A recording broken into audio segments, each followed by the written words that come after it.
আসসালামু আলাইকুম। আমি doctor Abu Bakr Siddique, Monima homeo complex. আমি এখন যে বিষয়টি নিয়ে কথা বলবো তা হলো যৌন শক্তি বৃদ্ধির হোমিও ঔষধ। এই যৌন শক্তি বৃদ্ধির হোমিও ঔষধ নিয়ে একটু কথা বলে নেই যে এটি আসলে সরাসরি বৃদ্ধির জন্য যে এখন খেলাম আধা ঘন্টা 1 ঘন্টার মধ্যেই আমি ঝাঁপিয়ে পড়বো, আমার প্রচুর সেক্স উঠে যাবে, ঠিক সেরকম না। এটি হলো যাদের সমস্যা আছে এবং এই সমস্যাগুলি ওষুধ খাওয়ার পরে সমস্যাগুলি শেষ হবে, পাশাপাশি আপনার আস্তে আস্তে করে জনশক্তিটাও বৃদ্ধি পাবে এবং সেটা স্থায়ীভাবে হবে। তাই আগেই আমি বলে নিচ্ছি যে এমন কোনো ঔষধ নাই যে ওষুধ আপনার হোমিওতে যে ওষুধটা খাওয়ার সাথে সাথে আপনি অ্যালোপ্যাথিক ওষুধের মতো তীব্র বেগে আপনি জনশক্তি অনুভব করবেন এবং মাথা ঘোরাবে বা ওরকম কিছু। জনশক্তি আসলে কেন কমে?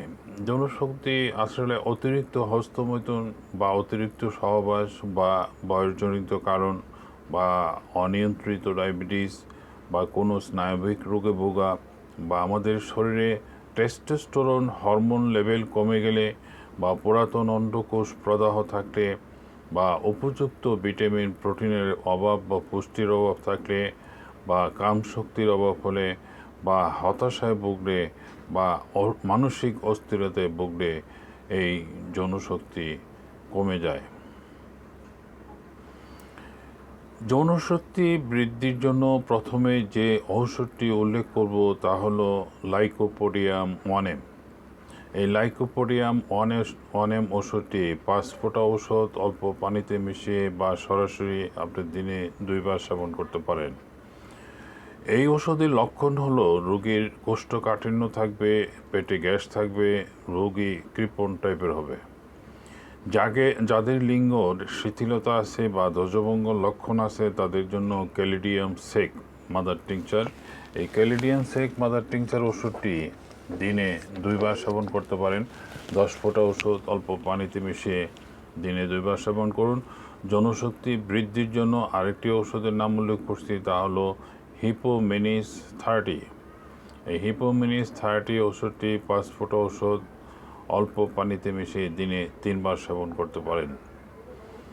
জনশক্তি বৃদ্ধির জন্য আরেকটি হোমিওপ্যাথিক ওষুধ যা সহবাসের 2 ঘন্টা আগে খেতে হবে। ওষুধের নাম হলো ইউনিফোর ট্যাবলেট, যা ইউনিসন হিমিও ল্যাবরেটরিজের তৈরি। এটি ট্যাবলেট ফর্মে পাওয়া যায়। এটি যৌন উত্তেজক হিসাবেও কাজ করে। আরেকটি ক্যাপসুল যেটি হলো প্রগতি ল্যাবরেটরিজের ম্যাগজিম ক্যাপসুল। এই ম্যাগজিম ক্যাপসুলটি আসলে জনশক্তি বৃদ্ধি করে, পাশাপাশি বীর্য ঘন করে, পাশাপাশি আপনার যৌন সময় সহবাসের সময় বৃদ্ধি করে। আমাদের নার্ভকে শক্তিশালী করার জন্য জিকে ফার্মার হলিমনিস ক্যাপসুলটিও আপনি খেতে পারেন। এছাড়া আমাদের হোমিওতে জিংশন মাদার টিংচার বা অশ্বগন্ধা মাদার টিংচার, এই ওষুধগুলি 10 ফোঁটা করে ওষুধ বা 15 ফোঁটা করে ওষুধ নিয়মিতভাবে প্রতিদিন সকাল এবং রাত্রে সেবন করে গেলেও আমাদের জনশক্তি বৃদ্ধি পাবে। আমি আগেই বলে নিয়েছি যে আসলে আমাদের হোমিওতে যে ওষুধগুলি আছে সেটি পার্শ্ব প্রতিক্রিয়া মুক্ত, যার জন্য এবং ওই অ্যালোপ্যাথিক ঔষধের মতো এত কড়া ডোজের ওষুধ নয়। আর আপনার সুস্থতার জন্য আমি মনে করি আপনার যে সমস্যা আছে, যদি কোনো সমস্যা থেকে থাকে, যেমন সিফিলিসে আক্রান্ত, গনোরিয়া আক্রান্ত বা অস্থিরতা বা মানসিক দুশ্চিন্তা, এইগুলি আসলে দূর করার চেষ্টা করুন। এইগুলি মুক্ত হলে একজন সুস্থ স্বাভাবিক মানুষ সুস্থভাবে খাওয়া দাওয়া করলে, যে পুষ্টিকর খাবার দাবার করলে আসলে কোনো ওষুধের প্রয়োজন পড়ে না। আপনার সুস্থতা কামনা করে আজকে এখানেই শেষ করছি। আল্লাহ হাফেজ।